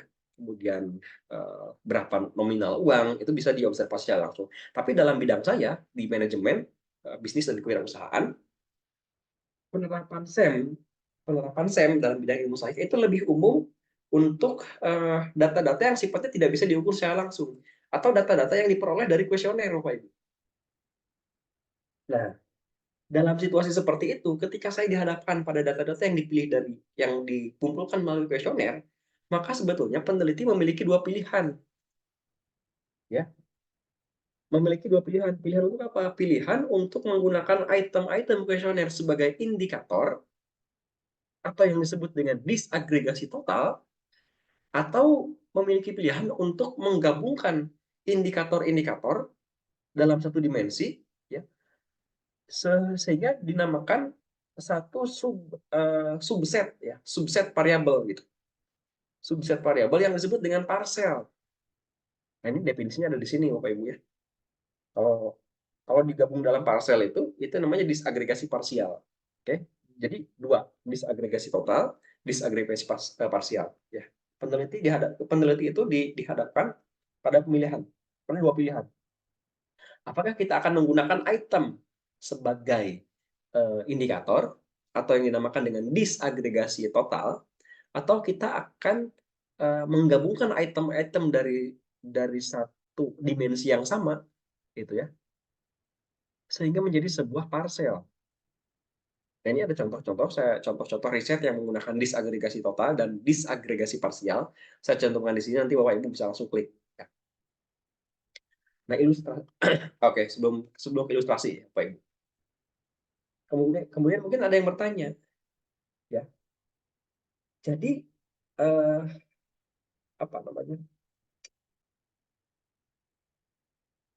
Pendekatan mana yang lebih direkomendasikan? Apakah disagregasi total atau disagregasi parsial? Sebetulnya sama saja, itu tergantung kebutuhan.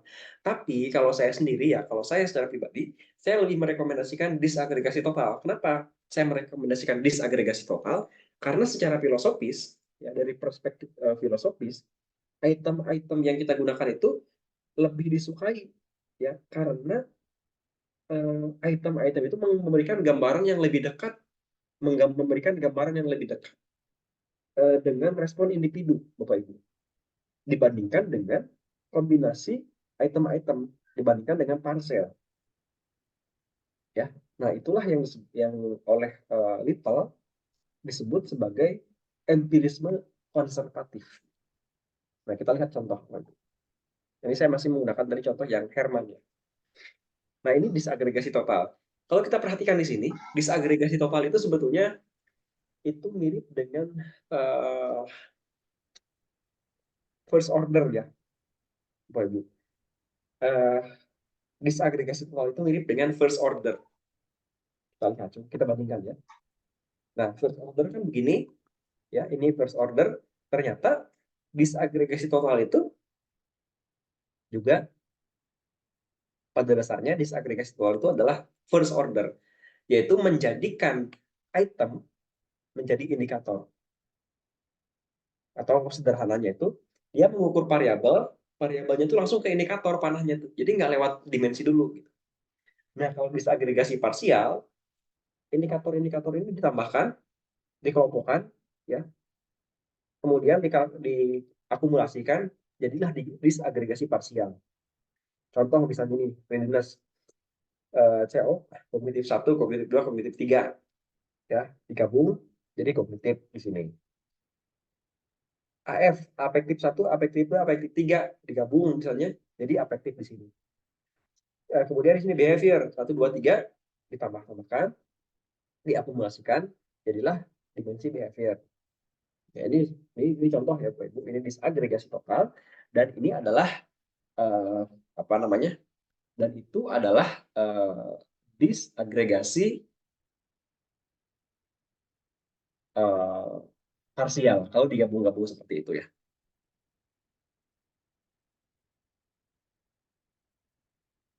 Oke, kita bentar.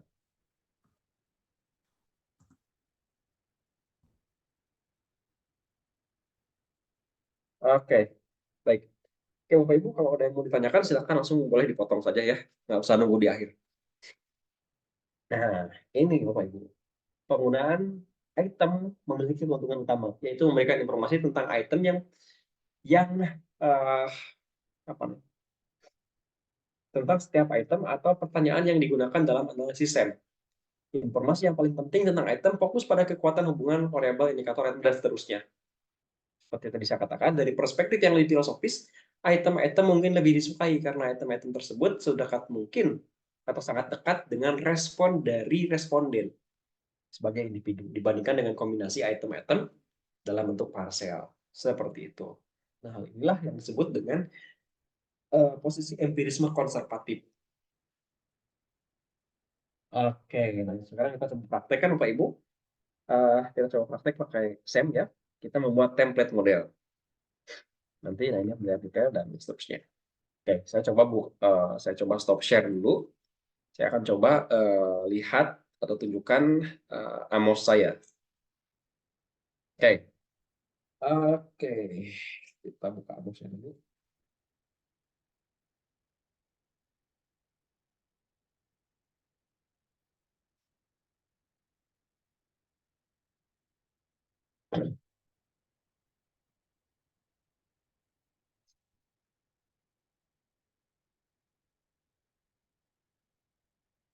Mana ya Amos.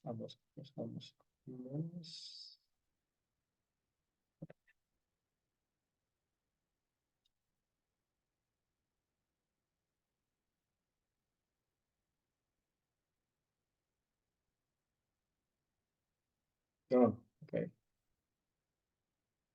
Ya muncul ya Bapak Ibu Amos saya.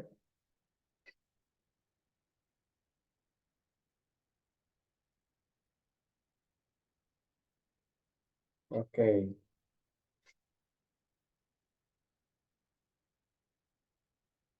Oke. Nah, di sini sudah muncul Amos saya, Bapak Ibu. Kita coba praktek.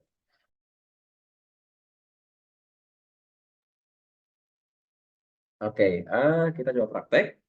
Ini yang tadi ya, ini adalah menu utama. Ini adalah menu utama Amos. Kemudian di bawahnya itu ada tools box, gitu ya. Bentar, bentar.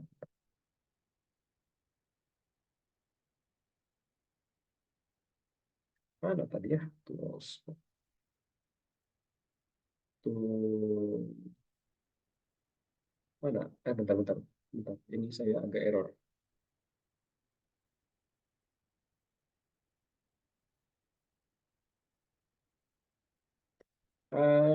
Mana ya? Oke, bentar, bentar, bentar. Nah, kita coba gambar, Bapak Ibu. Kita akan coba menggambar eh, template ya. Kenapa saya katakan template? Karena template itu nanti bisa kita gunakan berkali-kali, ya. Bisa kita gunakan berkali-kali untuk analisis data sampai kita bosan, ya. Jadi saat kita analisis data, kita nggak perlu lagi bikin eh, bikin apa namanya, bikin bikin model baru, bikin gambar baru gitu, karena sudah ada template yang bisa kita gunakan berkali-kali. Gitu. Nah, langkah yang saya gunakan pertama biasanya saya itu menggunakan eh, layar kerja ya, layar kerja atau kertas kerja yang gambarnya itu apa lebar ya, landscape. Kita akan ubah dulu. Yang pertama kita akan ubah dulu lembar kerjanya menjadi landscape. Oke, kita klik view, klik view. Sorry, Bapak Ibu bisa sambil ikuti ya kalau mau. Oke, kita klik view, kemudian interface, properties. Nah, kita ubah kertasnya di sini. Kita misalnya landscape ya. Tadi apa ya? Landscape leather misalnya. Oke, seperti ini Pak Ibu. Ya, kita akan gunakan kertas kerja seperti.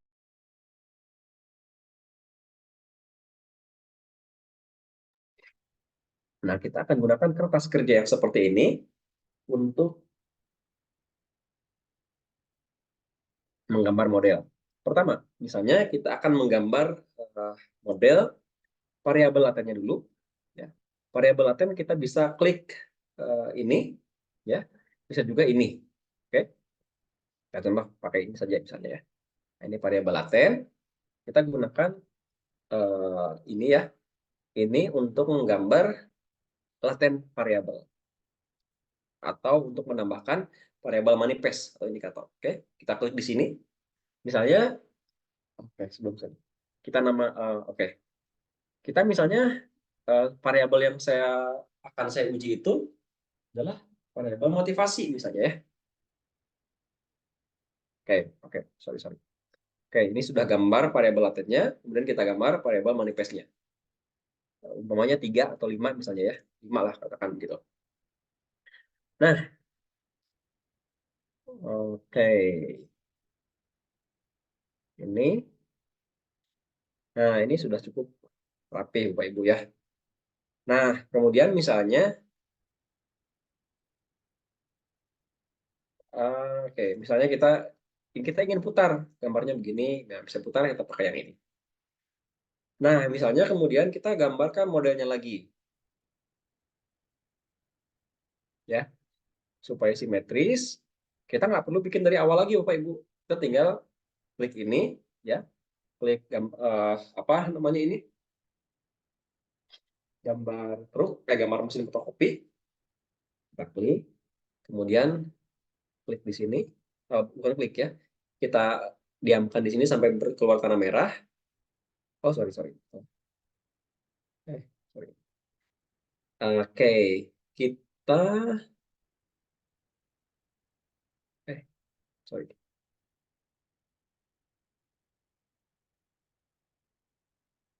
Saya jadi lupa. Oke. Ah, nah, ini ya, kita kopas.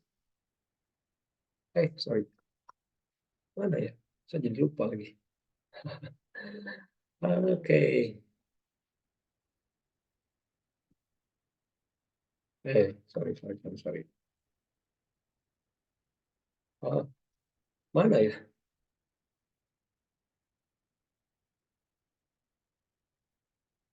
Nah, ini maksud saya. Kita ingin menggambar model lain, misalnya kita ada gambar, ada model yang lain, misalnya dari dua model ini, dari satu model ini kita ingin gambar model yang lain. Caranya gimana? Kita nggak perlu menggambar model dari awal, Bapak Ibu. Kita hanya cukup mengcopy paste model yang sudah ada menjadi model lain. Caranya gimana? Caranya adalah klik yang ini, klik ini dulu ya, klik ini dulu, kemudian klik mesin fotokopinya, nah, diamkan di salah satu gambar sampai merah, kita tarik. Nah, gini ya. Oke, misalnya kita ingin copy lagi. Nah, gampang. Tiga. Oke, sorry. Nah, pertanyaannya, maka ini masalah tidak? Ini jadi masalah, Pak Ibu. Karena gambarnya melebihi kertas kerja yang kita buat. Nah, kalau gambarnya melebihi kertas kerja, maka ini tidak bisa di copy paste, Bapak Ibu. Yang tercopy itu yang bisa masuk, tidak akan bisa di copy paste ya. Karena yang akan di copy paste, yang akan tercopy itu hanyalah gambar-gambar yang ada di dalam kertas kerja ini. Maka caranya gimana? Caranya kita harus memasukkan semua gambar ini dalam satu kertas. Caranya adalah dengan klik nih, ya, resize the page diagram fit on page, atau misalnya dari mana ya? Nah, dari sini dari edit bisa juga seperti ini, atau kerjakan di sini bisa juga gitu ya.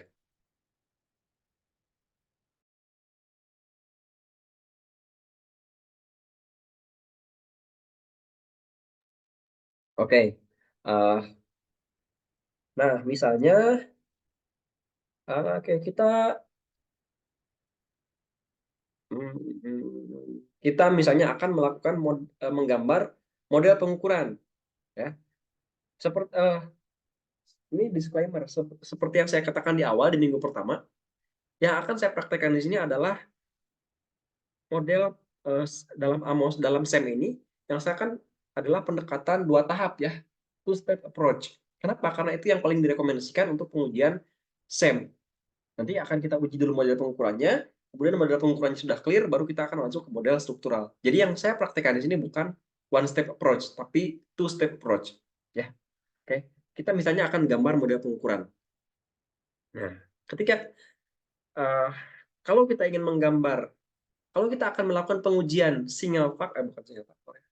Oh ya, single faktor, faktor tunggal, maka satu-satu Bapak Ibu di sininya ya.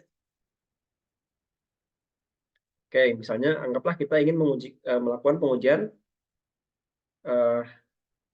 Nah, ini kalau mau dipindahkan, klik truk merah ya, kita ketengahkan. Nah, misalnya kita ingin mengujikan single faktor. Single faktor itu cukup begini saja.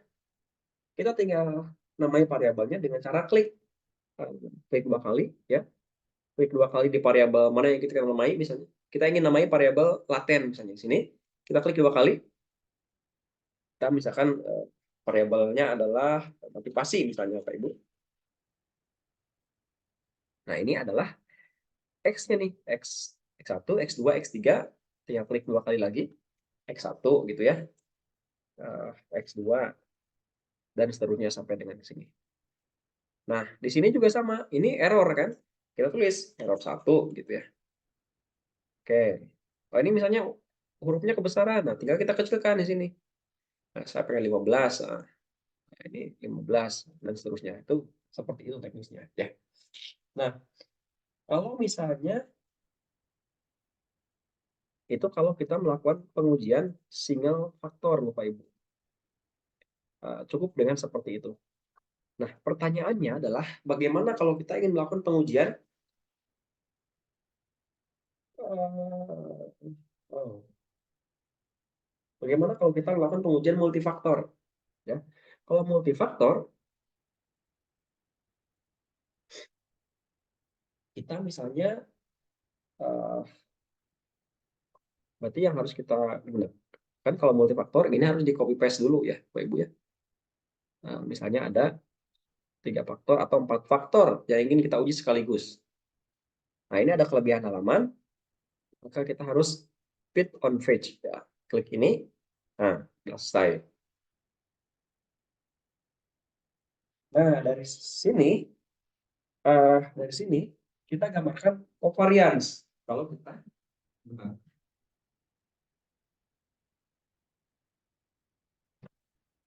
Oke. Ini kalau kita ingin menggambarkan multifaktor ya, multifaktor. Nah, multifaktor kita bisa tarik misalkan covariance dari sini. Oke. Kalau multifaktor itu harus saling berkorelasi Bapak Ibu ya, variabel latennya. Nah, seperti ini. Mana ya? Oh, ini sudah. Ini, kemudian ini ke sini. Ya. Nah, ini kan kurang rapih ya Bapak Ibu ya panahnya. Kalau untuk merapikan bagaimana? Klik panah ya ini yang gambar tangan sedang memegang apa nih? Tongkat sulap ya. Kita klik di sini, nah, biar rapi. Nah, oke, udah rapi.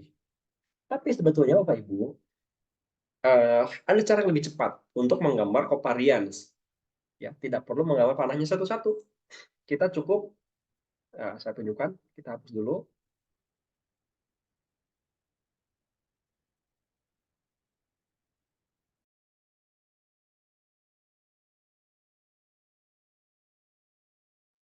Ya, cara untuk menggambar covariance, gitu ya, dengan cara yang cepat, kita cukup masuk ke sini, plugin, kita cari draw covariance. Draw covariance mana ya? Nah, sorry. Kita harus klik dulu. Klik gambar tangan, klik di sini variabel latennya. Plugin draw covariance. Sudah langsung keluar dan hasilnya rapih sekali. Kalau mau dirapihkan lagi tinggal segitu saja. Begitu. Tapi bukan itu poin penting yang ingin saya tunjukkan Bapak Ibu. Yang ingin saya tunjukkan adalah bagaimana kita membuat template ya, membuat template. Template ini yang bisa kita gunakan untuk berkali-kali. Ya. Nah, oke, kita ulang.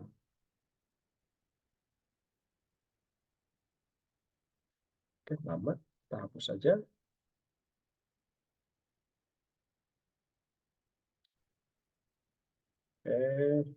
Lama ya. Ya, oke lah. Nah, kita ulangi dari awal lagi. Kita bikin template Bapak Ibu. Ya.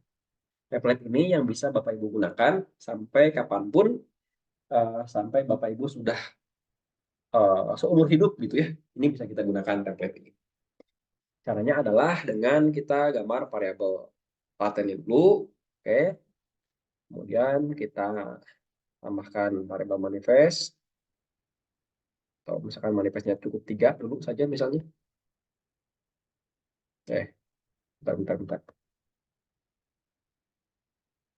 Nah, cukup 3 misalnya, ya manifestnya. Nah, Bapak Ibu, Amos itu warna defaultnya begini. Tapi ketika kita ingin publikasi di jurnal, itu biasanya jurnal itu ketika kita menawarkan hal-hal yang bergambar begini, dia minta bayaran tambahan ya. Nah, untuk mengganti warnanya gimana caranya? Cukup klik 2 kali di gambarnya, ada color di sini. Nah, tinggal diganti ya, ganti gambar, ganti pakai white saja. Ininya 0. Eh, kita ganti juga sampai ke ini juga white, ininya 0. Oke, ininya juga kita lakukan hal yang sama misalnya ya. Oke. Sorry. Nah, kok hilang? Nah, ini juga kita lakukan hal yang sama. Oke,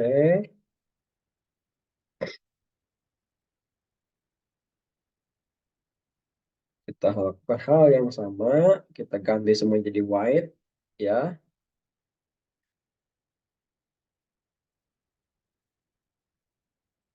Ini sebetulnya opsional, mau diganti atau tidak pun jadi masalah kalau untuk disertasi. Tapi kalau untuk publikasi, biasanya mereka minta eh, bayaran tambahan, misalnya kalau yang berbayar, kalau ada warna begini. Jadi kita putihkan saja biar aman, ya. Kita buat aman, buat putih. Oke,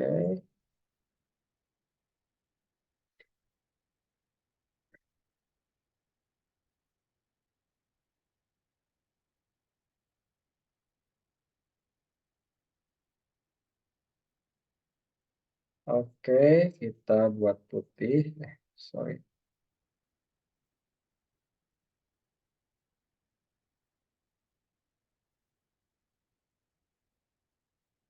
Nah, sudah putih ya. Nah, sebetulnya kalau sudah begini, Bapak Ibu, ini model ini eh, misalnya ya, kita tambah lagi lah indikatornya atau variabel variabelnya jadi 5 misalnya. Nah, ini sudah jadi template sebetulnya Bapak Ibu. Dalam artian eh, model template ini bisa Bapak Ibu simpan ya. Ketika nanti mau bikin gambar lagi, tidak perlu eh, bikin gambar dari nol. Cukup melanjutkan apa yang sudah ada. Oke.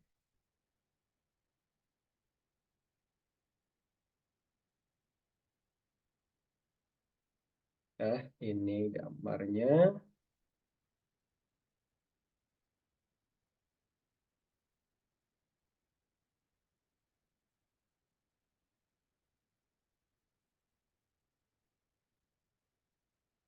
Oke, mana ya?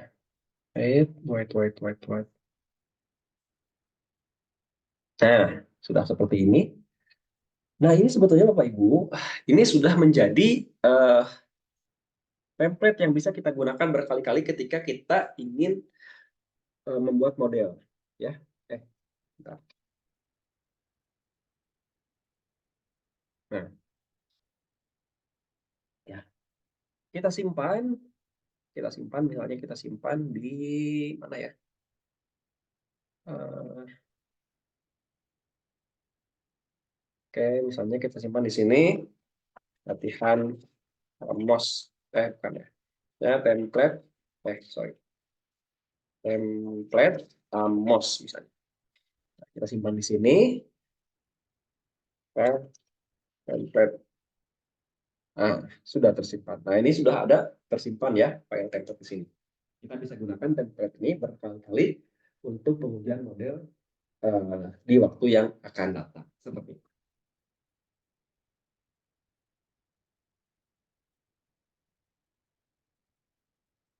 Nah, Bapak Ibu, itu untuk pengenalan pertama dari Amos ini ya nanti ya. Nanti minggu depan kita akan coba sebelum sebelum sana ada yang tertinggal.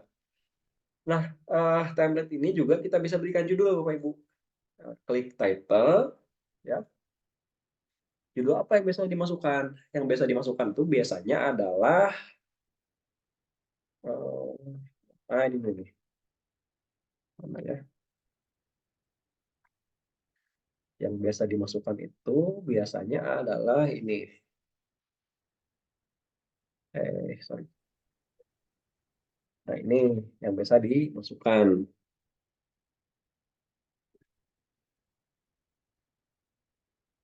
Nah, seperti ini Bapak Ibu. Ini adalah ini biasanya nama model yang bisa diuji. Kemudian di sini ada black sash format.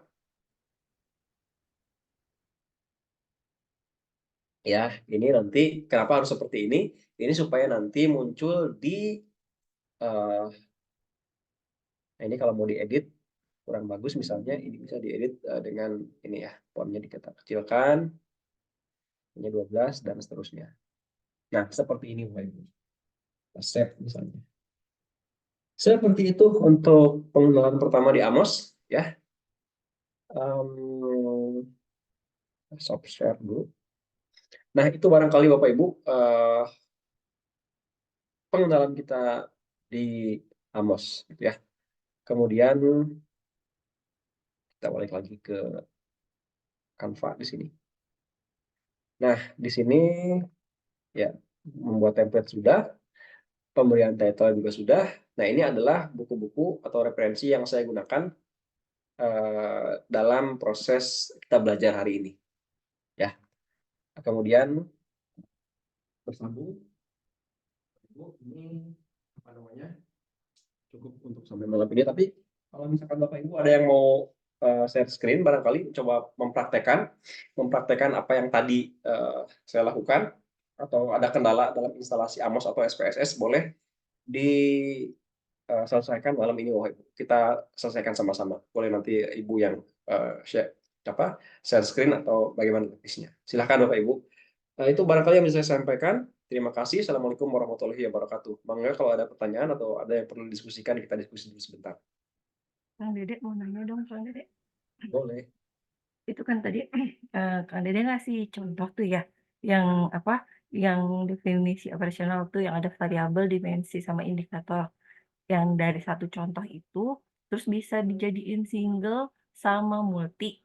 Nah, Kang Dedek tuh pernah nyoba nggak kalau misalkan dari misal satu data, dia pakai single, yang satu pakai multi, itu hasilnya berbeda atau sama? Itu aja Kang Dedek. Suaranya di-mute Kang Dedek, maaf. Belum. Ini Bapak Ibu, kalau untuk single dan multifaktor itu pasti berbeda Bapak Ibu. Kenapa? Karena kan kalau single faktor itu dia tidak melihat ada dimensi. Jadi pengukurannya itu kan dari variabel laten, ya, dari variabel laten langsung ke variabel manifest. Otomatis kan yang akan kita lihat adalah bagaimana pengaruh dari garis regresi dari konstruk ya, dari variabel laten ke manifestnya. Tapi kalau multifaktor itu kan dari variabel laten ada laten lagi baru ke manifest gitu. Jadi memang Walaupun data hasilnya yang sama berbeda. gitu ya? Walaupun Ya, data yang sama, tapi kita ngebentuk apa namanya, yang satu di single, yang satu multi, itu hasilnya pasti berbeda ya? iya, ada kemungkinan berbeda. Hmm. Tapi kan sebetulnya pemilihan begini ya, kita itu terkadang menggunakan multi faktor dan single faktor itu didasarkan pada definisi operasional yang kita buat. Sebetulnya itu tergantung dari tujuan penelitian. Sebetulnya penentuan single dan multifaktor itu tergantung dari tujuan penelitian yang mau kita uji itu apa sebetulnya gitu. Gitu. Jadi balik lagi ke tujuan penelitian yang kita tetapkan sejak awal. Kalaupun misalnya kita buat di definisi operasional kita buat kalaupun misalnya secara teori ya bahwa misalnya kompetensi guru itu terdiri dari 4 dimensi ya, dimensi pedagogik, profesional dan seterusnya. Tapi kalau memang kita tidak akan menguji itu, ya langsung saja ke indikatornya gitu. Tidak perlu ke dimensi dulu. Gitu. Jadi itu adalah apa ya? Pilihan peneliti barangkali ya. Hak peneliti. Ketika saya tidak akan menguji dimensinya, itu tidak jadi masalah bagi saya. Seperti itu. Ya, nuhun Kang Dedek. Sama-sama. Ada lagi Bapak Ibu? yang perlu kita diskusikan atau masih bermasalah dalam proses instalasi? Tadi siapa yang ada masalah instalasi ya? Lupa saya. Saya Kang tadi, tapi udah Oh, terselesaikan. oke. Sudah Udah. bisa. Terima kasih Alhamdulillah. Kang Didi. Sama-sama. Oke, kalau itu kita tutup untuk malam ini. Kita berjumpa lagi di minggu depan. Terima kasih Bapak Ibu. Assalamualaikum warahmatullahi wabarakatuh. Waalaikumsalam warahmatullahi wabarakatuh.